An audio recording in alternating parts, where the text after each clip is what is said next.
আজকে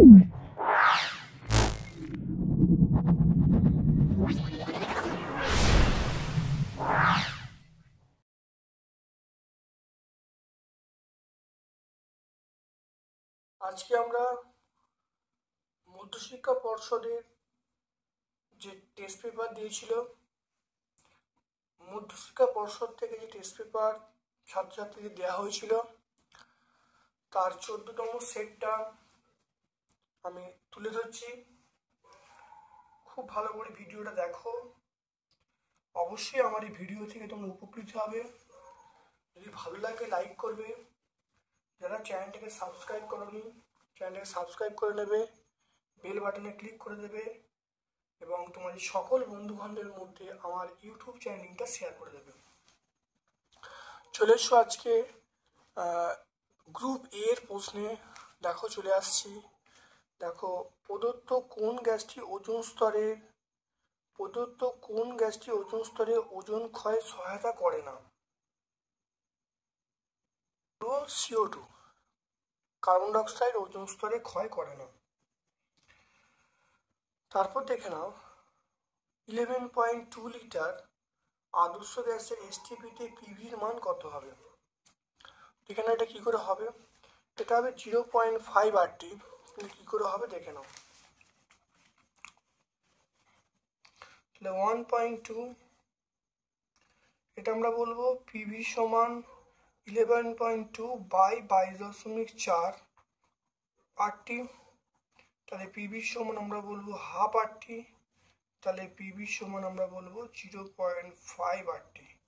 তাহলে কি মান চলে আসবে? পিভি সমান 0.5 RT।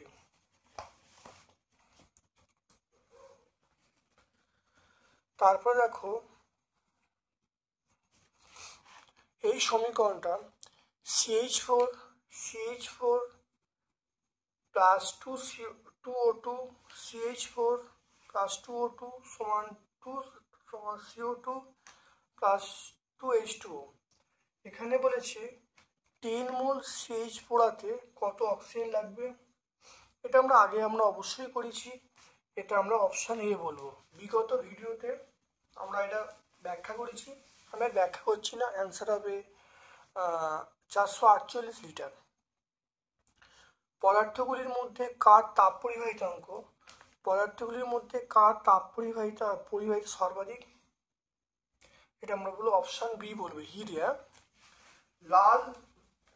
লাল বেগুনি বর্ণের আলোকরশ্মি বায়ু মাধ্যম থেকে অন্য কোনো প্রিজমের তলে আপতিত হলো, এটা আর এবং ভি প্রতিসরণ কোণ হলো। যথাক্রমে আর এবং ভি প্রতিসরণ উৎপন্ন করলো। কোনটা ঠিক? এটা আমরা বলবো সি বলবো, আরটা বড় ভি এর থেকে। তারপরে দেখো একটি বিন্দু উৎস থেকে অবতল দর্পণের বক্ররেখাকেন্দ্রে স্থাপিত। উৎস থেকে দর্পণের আপাদিত এবং দর্পণ থেকে প্রতিফলিত রশ্মির চ্যুতিকোণ কত হবে? চ্যুতিকোণ আমরা বলবো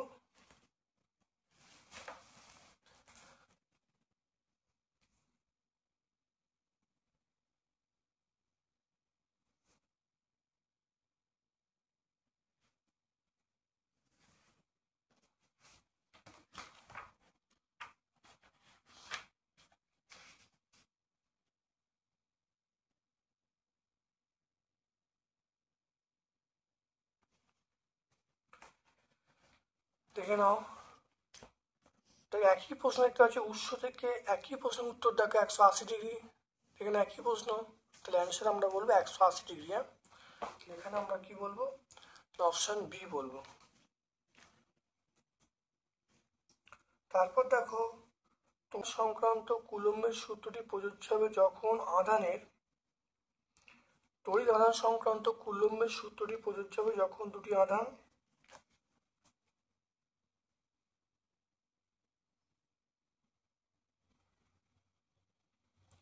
বিন্দু আধান হবে।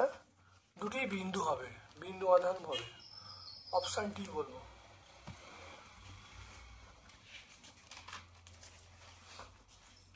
তারপর দেখে নাও ফিউজ ফিউজ তারের বৈশিষ্ট্য হলো অপশান ডি, উচ্চ রোধ গলনাঙ্ক নিম্ন।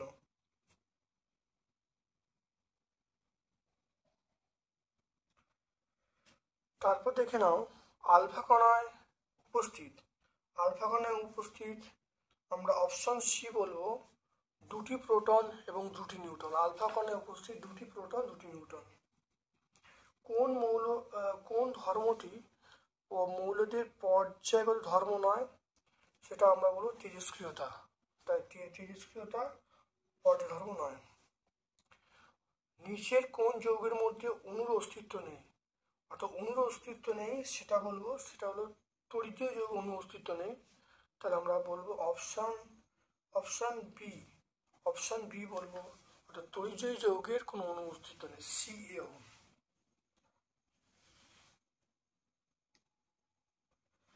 তারপরে দেখে নাও সিউ তড়িৎদ্বার ব্যবহার করে সিউ সহ জলীয় দ্রবণের তড়িৎ বিশ্লেষণের ক্ষেত্রে কোনটা সঠিক? ক্যাথোডের ভর কমে, অ্যানোডের ভর বাড়ে। ক্যাথোডের ভর কমে, অ্যানোডের ভর বাড়ে, দৈর্ঘ্য কমে, গাঢ়ত্ব অপর থাকে। তাহলে আমরা বলবো দ্রবণের গাঢ়ত্ব অপর থাকে, অপশান ডি বলবো। সোডিয়াম নাইট্রোক্সাইড দ্রবণের মধ্য দিয়ে H2S পাঠালে দ্রবণের বর্ণ কি হবে? সোডিয়াম নাইট্রোক্সাইডের দ্রবণের মধ্যে H2S পাঠালে দ্রবণের বর্ণ কি হবে?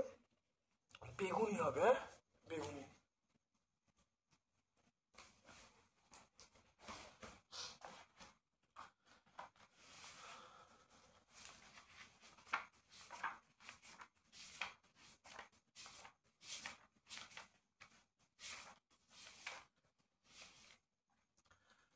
সোডিয়াম নাইট্রোক্সাইড দ্রবণের মধ্য দিয়ে যদি H2S পাঠানো হয়, দেখো দ্রবণের বর্ণ দেখে নাও বেগুনি হচ্ছে।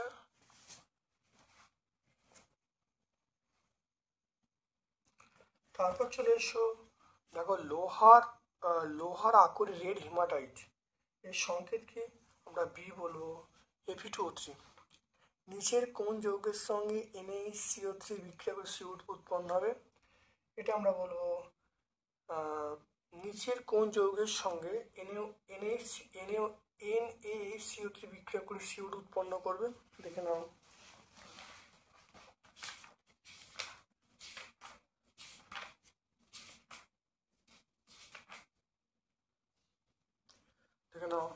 CH3COOH। আমি অপশন বলবো, অপশন সি বলবো। আমরা কোনটা বলবো? আমরা এইটা অপশন ডি বলবো, CH3COOH।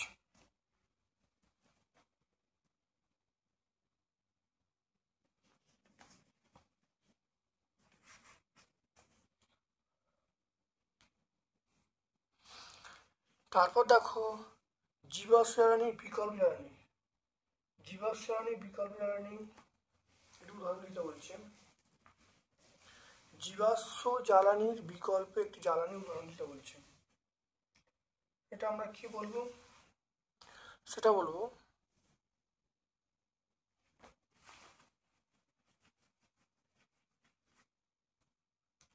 জীবাশ্ম জ্বালানি বিকল্প জ্বালানি আমরা বলবো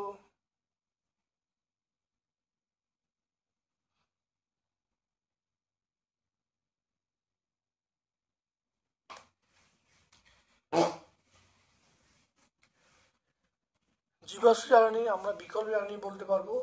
সেটা হলো যেমন মিথেন হাইড্রেটকে আমরা যদি এটা ব্যবহার করি, তাহলে মিথেন হাইড্রেটকে ব্যবহার করতে পারি, বা তরল হাইড্রোজেনকে ব্যবহার করতে পারি।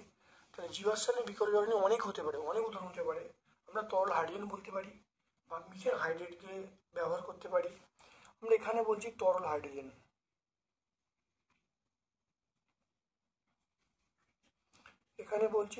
হাইড্রোজেন।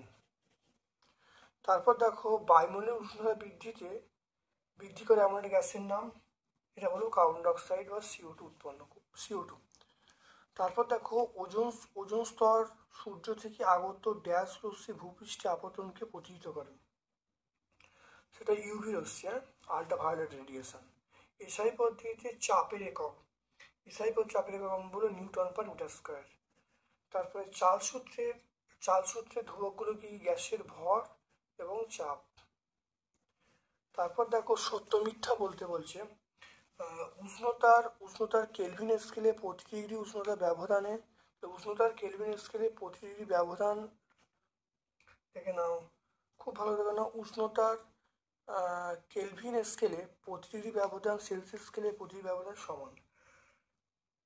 এটা অবশ্যই সত্য বলবো, এটা সত্য বলবো। কোনো দর্পণের বস্তু দৈর্ঘ্যের তুলনায় ছোট দৈর্ঘ্যে অসৎ বিমূর্ত প্রতিবিম্ব হতে পারে কি?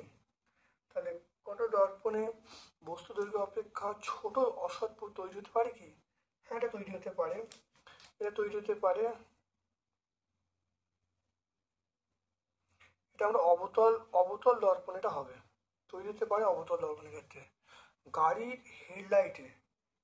হেডলাইটে আমরা কি ব্যবহার করব? অবতল দর্পণ ব্যবহার করব।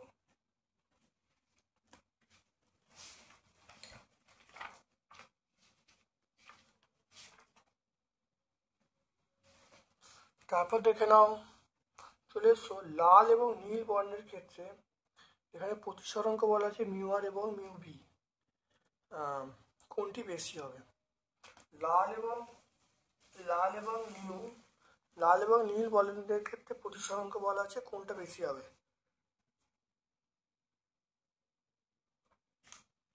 তাহলে কোনটা বেশি হবে? তাহলে মিউ বি বেশি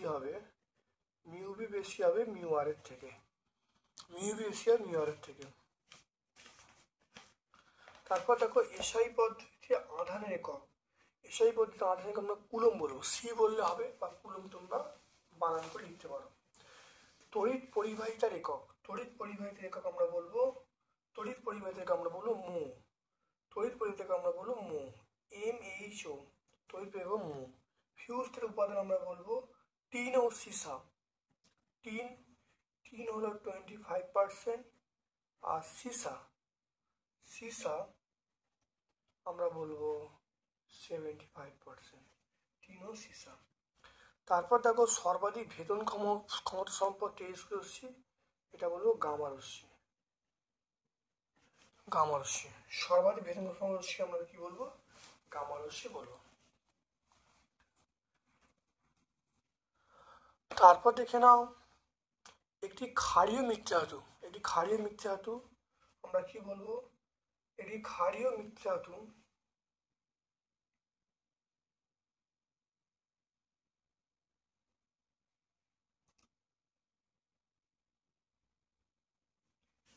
এটা আমরা সি বলবো। ক্ষারীয় মিথ্যা ধাতু আমরা কি বলবো? এটা আমরা সি বলবো। ইনভারে যেটা পরিমাণ সবচেয়ে বেশি, এটা লোহা। তারপরে এটি ক্ষার ধাতু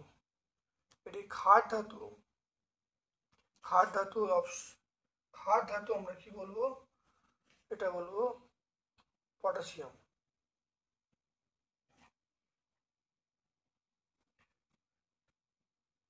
মরচে পড়া রোধ করে, এটা বলবো জিঙ্ক।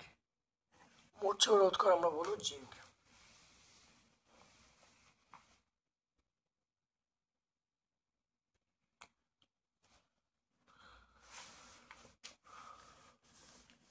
তারপর দেখে নাও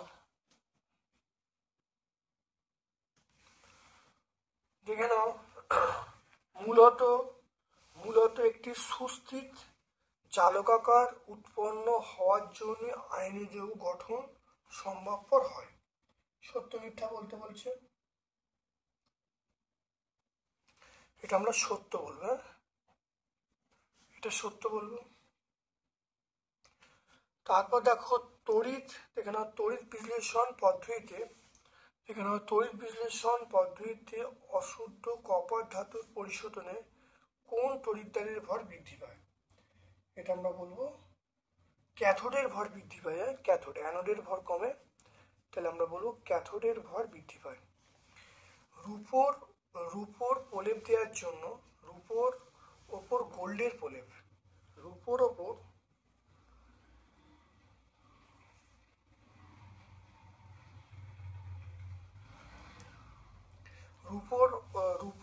গোল্ডের প্রলেপ পটাশিয়াম অরোসায়ানাইড, এটা ব্যবহার করব পটাশিয়াম অরোসায়ানাইড।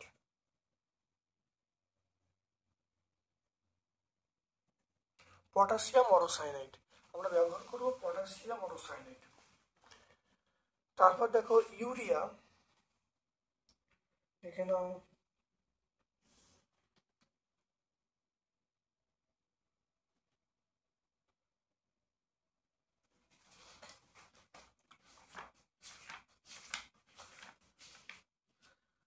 দেখে নাও সোনার প্রলেপিত হলে দেখো পটাশিয়াম অরোসায়ানাইড ব্যবহার করবো, দেখতে পেলে। তারপর দেখো ইউরিয়া উৎপাদনে একটি হলো কার্বন ডাইঅক্সাইড, অপরটা কি? ইউরিয়া উৎপাদনে একটি কার্বন ডাইঅক্সাইড, অপরটা কি হবে দেখে নাও।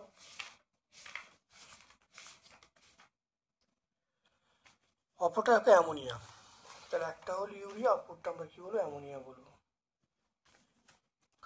তার বর্জ্যপাতের ফলে বায়ুমণ্ডলে নাইট্রোজেন অক্সাইড বিক্রিয়া করে যে যৌগ উৎপন্ন, তার নাম হলো NO। কি নাইট্রোজেন অক্সাইড বিক্রিয়া করে কি হবে? NO উৎপন্ন, নাইট্রিক অক্সাইড উৎপন্ন হবে। CH3CH2 বিভাগ নাম নাও। CH3CH2 এর নাম হলো প্রোপিন, এর নাম আমরা কি বলি? বিভাগ নাম আমরা বলো প্রোপিন।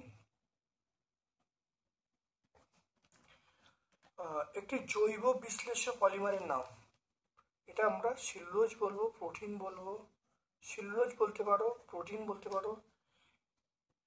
ডিএনএ স্পিরিটের ব্যবহার, ডিএনএ স্পিরিট দেখে নাও, আমরা বলবো পেন্ট বার্নিশের দাবক রূপে স্টোভ স্পিরিটের জ্বালানি হিসেবে ব্যবহার করা হয়। এটা আমরা পেজ নাম্বার 148 বলে দিচ্ছি। তারপর দেখে নাও মিথেনের কার্বন চারটির যোজ্যতা কিভাবে বিন্যস্ত থাকে।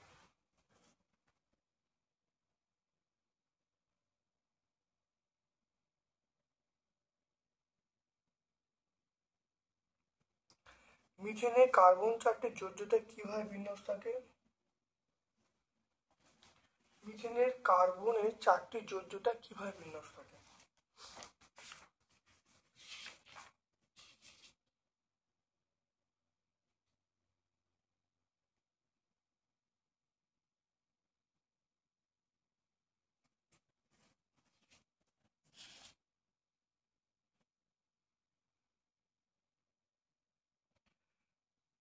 মিথেনের বলা আছে কার্বনের চারটি যোজ্যতা।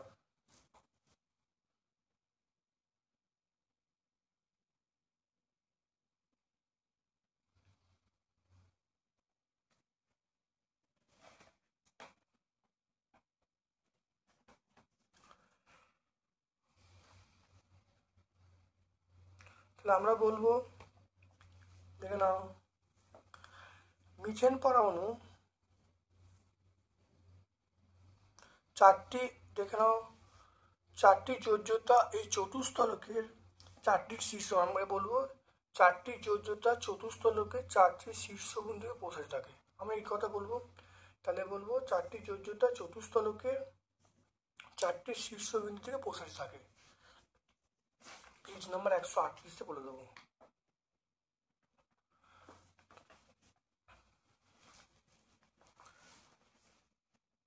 তারপর চলে এসো গ্রুপ সি এর প্রশ্ন, চলে এসো মিথেন হাইড্রেট কাকে বলে। এখানে মিথেন হাইড্রেট কাকে বলে?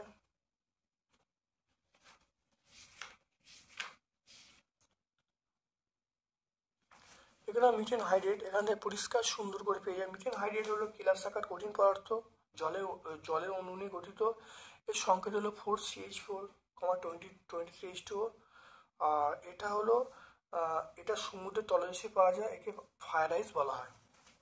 পেজ নাম্বার 9 পেয়ে যাবো, পেজ নাম্বার 9। তারপর দেখো এই দুটো অঙ্ক তোমরা অবশ্যই পেয়ে যাবে। বিগত যে ভিডিওগুলো পাবলিশ করেছি তার মধ্যে এই দুটো অঙ্ক অবশ্যই আছে, তোমরা অবশ্যই অঙ্কগুলো কিন্তু পেয়ে যাবে।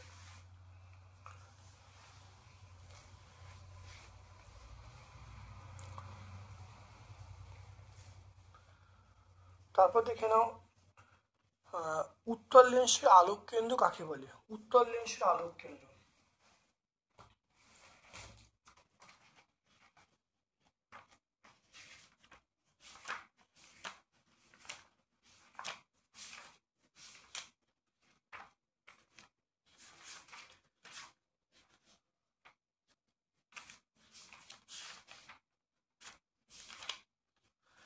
না উত্তল লেন্সের আলোক কেন্দ্র, অর্থাৎ লেন্সের একটি তলে আলোকরশ্মি আপাতিত হয়ে প্রতিসরণের পর দ্বিতীয় তল থেকে আপাতিত আলোকরশ্মির সমান্তরাল নির্গত হলে রশ্মিটি প্রধান অক্ষের ওপর যে বিন্দুতে ছেদ করে তাকে আমরা বলবো আলোক কেন্দ্র বলবো। পেজ নাম্বার 42-এ পেয়ে যাবে। তো এটা কত? পেজ নাম্বার আমরা 42-এ পাবো।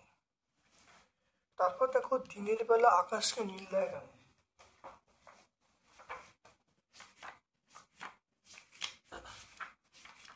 দিনের বেলা আকাশকে নীল দেয় কেন? দিনের বেলা আকাশকে নীল ভালো দেখে নাও, খুব ভালো দেখে নাও। এই সূর্য থেকে শুরু করে এখানে পর্যন্ত বললে হয়ে যাবে।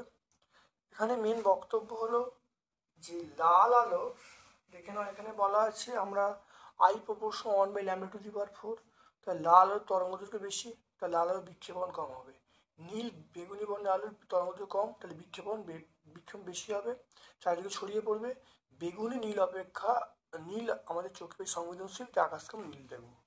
তাহলে পেজ নাম্বার 58 পেয়ে যাব। তড়িৎচুম্বকীয় আবেশ সংক্রান্ত লেন্জের সূত্র দেখে নাও। আবিষ্ট তড়িৎ প্রবাহের অভিমুখ এমন হবে যে কারণে প্রবাহ সৃষ্টি হচ্ছে তড়িৎ প্রবাহ সরবরাহ সেই কারণকে বাধা দেবে। এটা 82 পেজে পেয়ে যাব।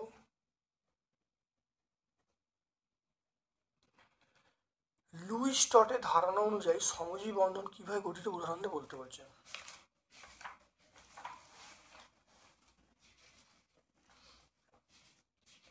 দেখে নাও, আমরা যদি হার্ডিয়েনটা বলি, দেখো হার্ডিয়েনটা বললে হয়ে যাবে। তাই লুইস স্টটের উদাহরণ তোমার হার্ডিয়েন দেবে, দেখো এরকম গঠিত হচ্ছে। দেখে নাও পেজ নাম্বার 107 আমরা পেয়ে যাব।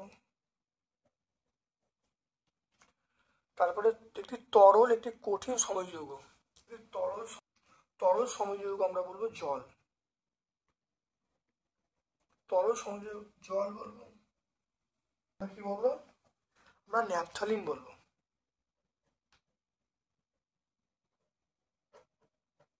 তাহলে তরল আমরা জল বলবো, কঠিন আমরা ন্যাপথলিন বলবো। তারপর দেখে নাও কপার সালফেটের জলীয় দ্রবণে H2S পাঠালে কি ঘটবে? সুমির সমীকরণ দিতে বলছে।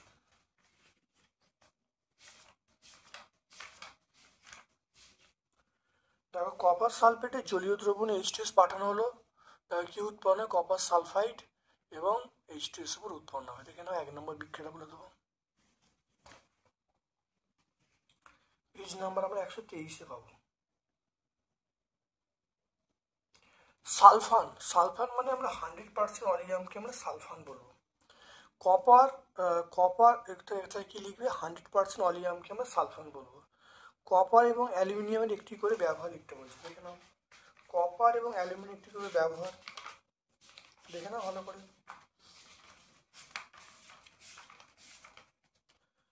দেখে নাও কপার এবং অ্যালুমিনিয়াম। দেখো অ্যালুমিনিয়াম ব্যবহার আমরা বলবো বাসনপত্র, ঘন্টা, মূর্তি তৈরি ব্যবহার করা হয়। আর কপার দেখো চারুশিল্পে, বাসনপত্রে, ফুলদানি তৈরি ব্যবহার করা হয়। এটা 130 পেজ আমরা পেয়ে যাব। পেজ নাম্বার আমরা 130-এ পেয়ে যাব। ক্লোরিনের সঙ্গে মিথেনের প্রতিস্থাপন বিক্রিয়ার শর্ত এবং সমীকরণ দিতে বলেছে।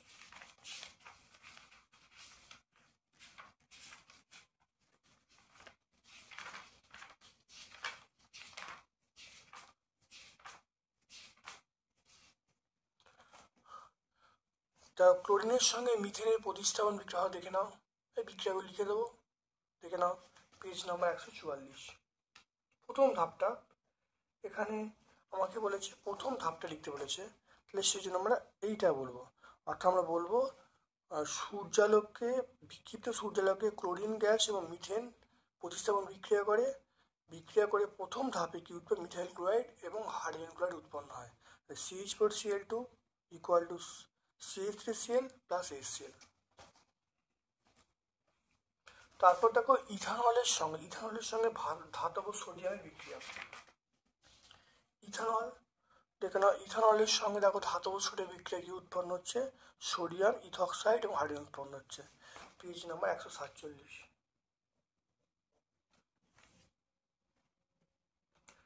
দেখো বয়েল এবং চার্লসের সমন্বয় সূত্র প্রতিষ্ঠা করতে বলছে।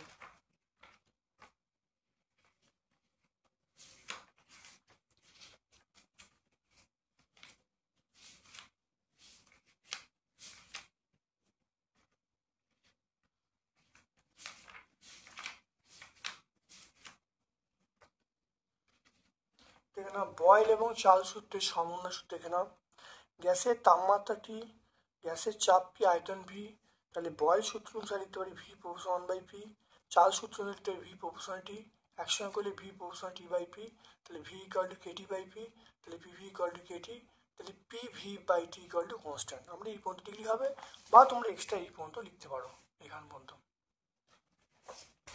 পেজ নাম্বার 14 আমরা পেয়ে যাব এই দুটো অঙ্ক।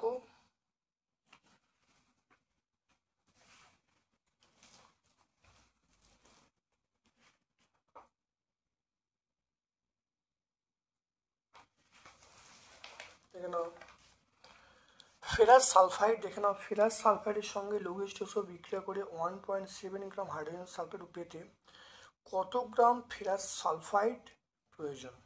দেখে নাও।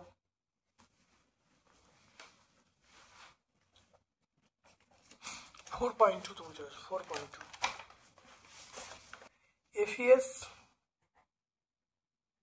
এফিএস প্লাস H2SO4, এটা আমরা বলবো FeSO4 প্লাস H2S। দেখতে পাচ্ছ এটা মানে কত, 56। আর সালফার মানে 32। এটা করলে কত হবে, 88 গ্রাম। হাইড্রোজেন সালফাইড, হাইড্রোজেন মানে 2 প্লাস H2, তাহলে এটা 2। সালফার মানে আমরা পাবো 32, তাহলে গ্রাম, তাহলে পাবো 34 গ্রাম। দেখতে পাচ্ছ।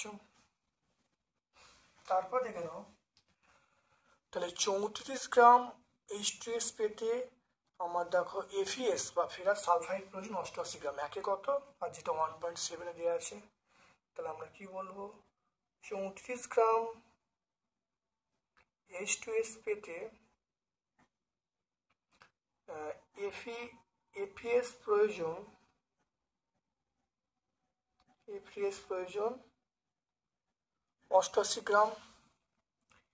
একে পেতে রাখো আমরা বলবো 88/34। আর কত বলা আছে, সেটা আমার বলা আছে 1.7 বলা আছে। তাহলে 88 ইন্টু 1.7/34।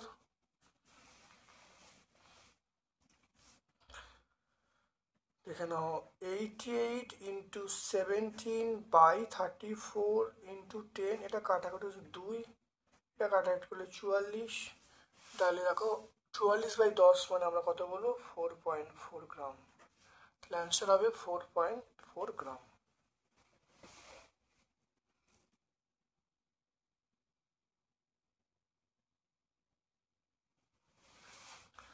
ছোট্ট অঙ্ক দেখে নাও, 44 গ্রাম H2S পেতে FeS এর প্রয়োজন 88 গ্রাম। একে কত, আর দেখো 1.7 বার করতে দেখো 44/10 মানে 4.4 গ্রাম। 760 মিলিমিটার Hg চাপে 0 তাপমাত্রায় 3.2 গ্রাম গ্যাসের আয়তন বলা আছে 2.24 লিটার। গ্যাসের আণবিক ভর এবং বাষ্প ঘনত্ব নির্ণয় করতে বলছে। দেখে নাও 760 মিলিমিটার Hg, দেখতে পাচ্ছ। তাহলে আমরা ATM করে নেব। তাহলে 760/760, মানে যে সংখ্যা দেওয়া আছে তাকে 760 ভাগ করলে আমরা কি পাবো, ATM পাবো। তাহলে P এর মান পেয়ে গেলাম 1 ATM। তাহলে P এর মান 1 ATM পেয়ে গেলাম।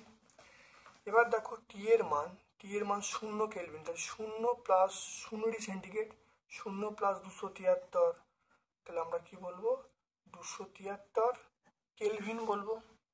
তারপরে দেখো ডব্লুর মান কত, 3.2 গ্রাম। ডব্লুর মান 3.2 গ্রাম। ভি এর মান বলা আছে 2.24 লিটার পেয়ে গেলাম। আমাকে কার মান চাইছে, এম এর মান আমার চাইছে। আমরা সূত্রটা কি জানি, সূত্র আমরা জানি পিভি সমান এনআরটি, এটা আমরা জানি বহুবার এই সূত্রের সাথে অঙ্ক হয়েছে। এখানে আমরা পরের স্টেপে লিখবো পিভি সমান এন এর জায়গায় W/M লিখব, আরটি লিখব। এবার দেখো এখান থেকে আমরা এম এর মান বার করছি। এম সমান কি হবে WRT/PV বলবো। এবারে প্রত্যেকের মানগুলো বসিয়ে দাও। ডব্লুর মান 3.2, আর এর মানটা তোমরা মুখস্থ রাখবে। আর এর মানটা হলো 0.082, এই মানটা মুখস্থ রাখবে। দিতেও পারে নাও দিতে পারে। টি এর মান দেখো এখানে দেয়া, আমরা বার করলাম 273, তাহলে 273 বাই পি এর মান 1 আর ভি এর মান, ভি মানে 2.24, এটা করলে আসবে 31.98, 31.98।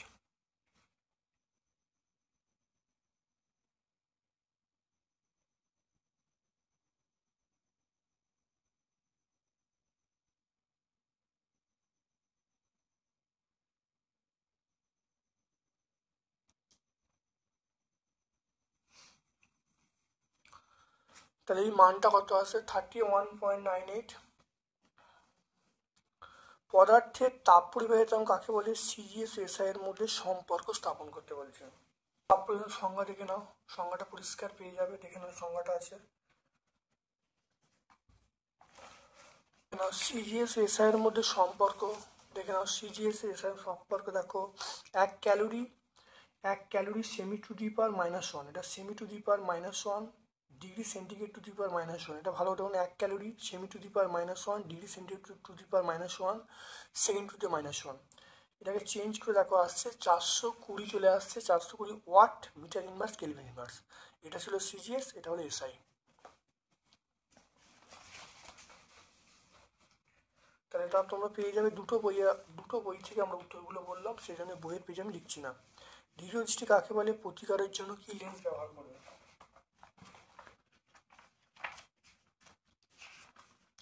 দেখে নাও, দৃঢ় দৃষ্টির সংজ্ঞা তোমরা পেয়ে যাবে। সংজ্ঞাটা প্রতিকারের জন্য আমরা কি উত্তল লেন্স ব্যবহার করবো। তাহলে পেজ নাম্বার 54 আমরা পেয়ে যাব। এই অঙ্কটা এটা বহু পরিচিত, প্রত্যেকটা পেজে আছে, প্রত্যেকটা পেজে পেয়ে যাচ্ছে। উত্তল লেন্স দ্বারা, এটা বহু পরিচিত প্রশ্ন, অনেকবার হয়েছে, নতুন করে ব্যাখ্যা করছি না। উত্তল লেন্স দ্বারা কিভাবে কোনো বস্তুর বিবর্ধিত অসম তৈরি হয়? বিবর্ধিত অসবিম্ব, এটাও বহু পরিচিত প্রশ্ন, প্রত্যেকটা পেজে দুটো প্রশ্ন আছে, ব্যাখ্যা করছি না, তোমরা অবশ্যই পেয়ে যাবে। তারপর দেখো তাপীয় ফল সংখ্যা, জুলের সূত্র, জুলের 3টে সূত্র তোমরা অবশ্যই অত্যন্ত পরিচিত হয়ে গেলে 3টে সূত্র সম্পর্কে। দেখো দেখতে পাচ্ছ, একটা প্রবাহ মাত্রার সূত্র, একটা রোধের সূত্র, একটা সময়ের সূত্র। তাহলে পেজ নাম্বার 71 আমরা পেয়ে যাব।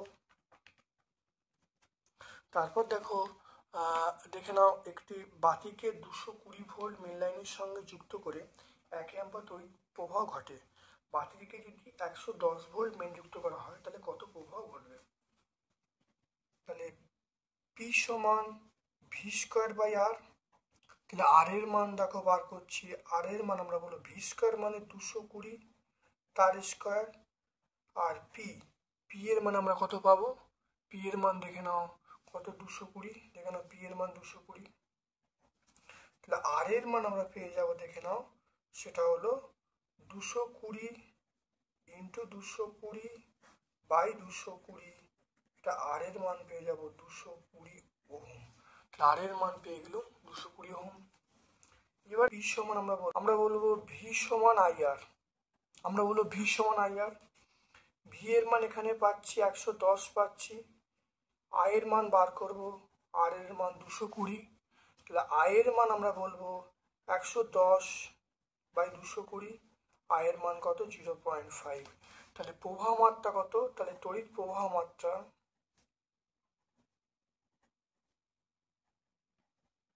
0.5 অ্যাম্পিয়ার। খুব ভালো দেখে নাও।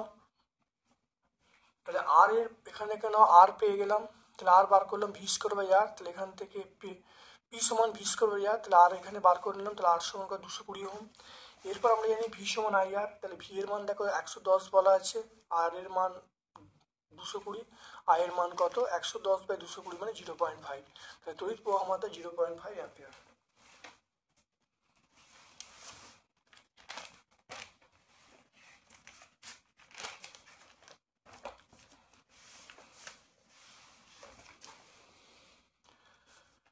দেখে নাও এরপরে দেখো একটা অথবা অঙ্ক আছে 220 ভোল্ট 60 ওয়াট।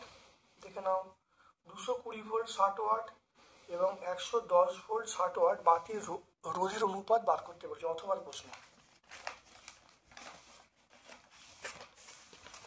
চলে এসো, অথবা প্রশ্ন চলে এসো। এখানে দেখো তাহলে প্রথম ক্ষেত্রে R1 সমান আমরা বলবো V square by P, V1 square by P. আর দ্বিতীয় ক্ষেত্রে R2 সমান আমরা বলবো V2 স্কোয়ার বাই পি। দেখতে পাচ্ছ এটা কেন সমান? দেখো প্রত্যেকের দেখো ওয়াটটা সমান, দেখতে পাচ্ছ প্রত্যেকের দেখো পি মানে ক্ষমতা সমান।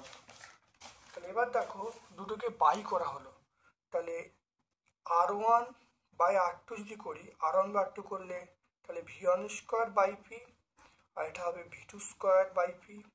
তাহলে তাই যদি হয় তাহলে R1 বাই R2 এই মানটা আমরা পেয়ে যাব V1 বাই V2, তার হোল স্কোয়ার করে দেবো, পিপি কেটে যাবে। তাহলে V1 এর মান দেখো প্রথমটায় 220 বলা আছে, তাহলে এটা 220, তারপরে দেখো 110 বলা আছে 110 তার হোল স্কোয়ার। তো এটা করলে কত হবে? তাহলে R1 বাই R2 পেয়ে যাব। তাহলে R1 বাই R2 এটা হলো 2/1 তার স্কোয়ার। তাহলে এখান থেকে R1 বাই R2 মানটা পেয়ে গেলাম 4/1। তাহলে R1 ইস টু R2 এটা পেয়ে যাবো 4:1। দেখে নাও 4:1।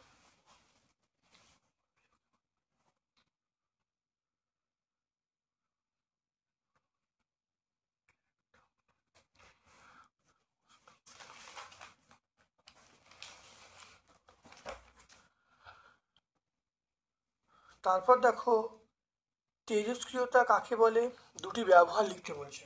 কেন তেজস্ক্রিয়তা কাকে বলে দেখে নাও। তেজস্ক্রিয়তা হলো যে ধর্মের জন্য কিছু উচ্চ ভর বিশিষ্ট মৌল থেকে স্বতঃস্ফূর্তভাবে এক ধরনের বিশেষ অদৃশ্য রশ্মি বেরিয়ে যায়, এই ঘটনাকে আমরা বলবো তেজস্ক্রিয়তা বা ধর্মকে বলবো। ঠিক আছে, এবার ব্যবহার আমরা কোথায় পাবো? দেখো চিকিৎসা বিজ্ঞানে আমরা পাবো, ক্যান্সার চিকিৎসায় ব্যবহার করা হয়, কোবাল্ট ব্যবহার করা হয়, মাথা টিউমারের জন্য ব্যবহার করা হয়, লিড ব্যবহার করা হয়, পৃথিবীর বয়স নির্ণয় করার জন্য রেডিও কার্বন দ্বারা পৃথিবীর বয়স নির্ণয় করার জন্য আমরা ব্যবহার করি। 91 পেজ আমি পেয়ে যাব। তারপর দেখো একটি তেজস্ক্রিয় পদার্থ থেকে আলফা কণা নির্গত হলে ভর সংখ্যা এবং পরমাণু সংখ্যা কি পরিবর্তিত হয়, এবং তেজস্ক্রিয় মৌল থেকে কোন রশ্মি নির্গত হলে পরমাণু সংখ্যা একই থাকে? পরমাণু সংখ্যা একই থাকে আমরা বলবো গামা রশ্মি। এটা বলবো গামা রশ্মি। এখানে দেখে নাও পরমাণুর সংখ্যা কিভাবে কমে দেখে নাও, অনেকবার হয়েছে এই প্রশ্নটা। অথবা প্রশ্ন দেখে নাও, অথবা প্রশ্ন ধরো এক্স একটা মৌল, যার ধরো ভর সংখ্যা এ, পরমাণু সংখ্যা জেড, একটা আলফা কণা বেরোলো, আলফা কণা নতুন মৌল তৈরি হবে, তাহলে ভর সংখ্যা আমরা বলবো 4 কমবে আর প্রোটন সংখ্যা বলবে 2 কমবে। তাহলে ভর সংখ্যা 4 কমবে, প্রোটন সংখ্যা 2 কমবে। তারপর দেখো আয়নন শক্তি কাকে বলে। দেখে না আয়নন শক্তি দেখতে পাচ্ছি এখানে পরিষ্কার সংজ্ঞাটি আছে, ভূমিস্তর থেকে শুরু করে আয়নন শক্তি বলে পর্যন্ত লিখবে। তারপর দেখো LINA একে আয়নন শক্তি, আয়নন শক্তি ঊর্ধ্বক্রমে ছোট থেকে বড়, ঊর্ধ্বক্রমে ছোট থেকে বড়।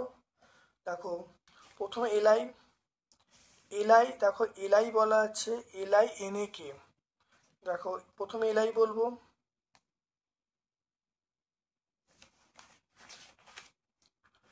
প্রথমে দেখো সবচেয়ে বড় কার, তাহলে প্রথমে কে এনে এলআই, প্রথমে বলবো কে এনে এলআই। কপারের দেখে নেওয়ার পরে প্রশ্ন, কপারের তড়িৎ বিশোধনে নিম্নলিখিত বিষয় উল্লেখ করতে বলি: তড়িৎদ্বার, তড়িৎ বিশ্লেষ্য এবং তড়িৎদ্বারের সংগঠিত বিক্রিয়া।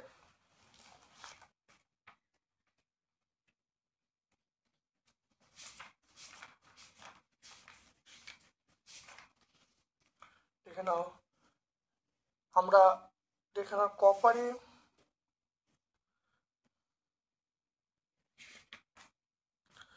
কপারের পরিশোধনে আমরা অ্যানোড হিসাবে অবিশুদ্ধ কপার ব্যবহার করব, আর তড়িৎ বিশ্লেষ্য হিসাবে H2SO4 মিশ্রিত CuSO4 দ্রবণ নেব। অ্যানোড এবং ক্যাথোডে বিক্রিয়া এখানে পেয়ে যাচ্ছ। দেখো সব উত্তরটাই পেয়ে যাবে। অ্যামোনিয়া থেকে কীভাবে ইউরিয়া তৈরি করে শর্ত এবং সমীকরণ লিখতে বলছে। ইউরিয়ার প্রধান ব্যবহার কি দেখে নাও। অ্যামোনিয়া থেকে কিভাবে ইউরিয়া উৎপন্ন করবে। দেখে নাও, অ্যামোনিয়া থেকে অর্থাৎ ইউরিয়া শিল্প উৎপাদন। দেখে নাও, আমরা এটা পুরোটা বলে দেবো। দেখে নাও, ইউরিয়া শিল্প উৎপাদনটা পুরো ব্যাখ্যা করলে উত্তর হয়ে যাবে, দেখতে পেলে। তারপরে আমরা চলে আসছি যে ইউরিয়ার ব্যবহার। ইউরিয়ার ব্যবহার হলো, একটা হলো জমির সার হিসেবে ব্যবহার করতে পারি, বা আমরা ব্যবহার করতে পারি কালা জলের ওষুধ হিসাবে আমরা ব্যবহার করতে পারি। 122 পেজ সব পেয়ে যাব। তারপরে স্পর্শ পদ্ধতিতে SO3 উৎপাদনের শর্ত এবং SO3 থেকে H2SO4 যে বিক্রিয়া ঘটে তার সংকেত লিখতে বলছে। দেখে নাও, স্পর্শ পদ্ধতি পরীক্ষার জন্য খুব ইম্পর্টেন্ট। দেখে নাও, অর্থাৎ আমরা এইখান থেকে বলতে আছি,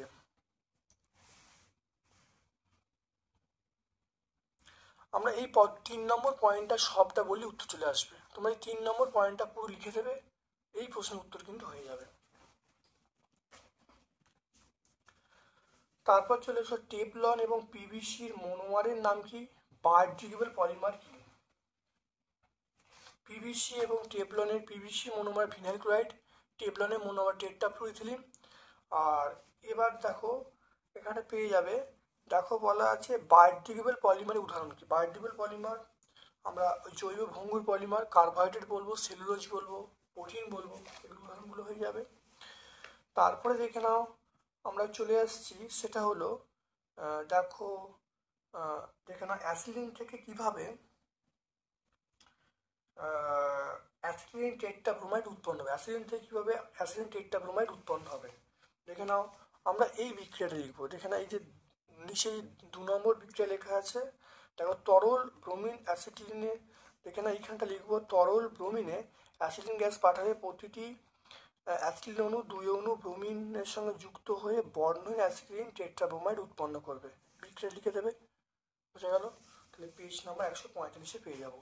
তারপর দেখো সিএনজির ব্যবহার। সিএনজির ব্যবহার আমরা কি বলবো? আমরা বলবো জ্বালানি হিসেবে ব্যবহার করবো, হয়ে গেল।